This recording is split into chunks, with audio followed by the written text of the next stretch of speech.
يستعمل شبكه تاع الانترنت تاع جارو بلا ما يكون على باله، اسكو يجوز له ولا لا؟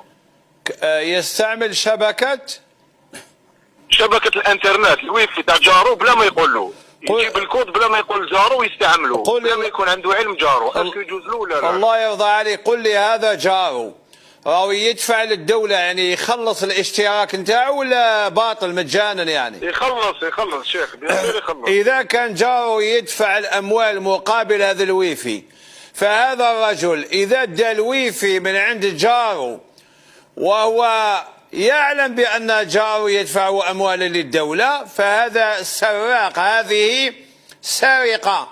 كما لو كان يدي الماء، كما لو كان يدي الكهرباء، كما لو كان يدي الخيط على الهاتف وجاره لا يعلم.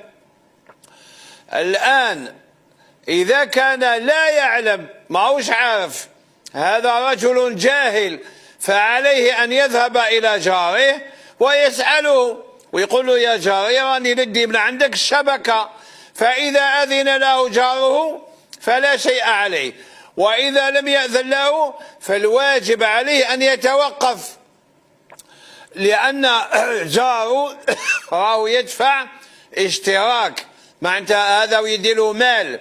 الويفي هنا أصبح مالا يأخذه ولا يدفع هذا الرجل شيئا، كما لو كان يدير الغاز، فهذه سرقة يا سيدي. بارك الله.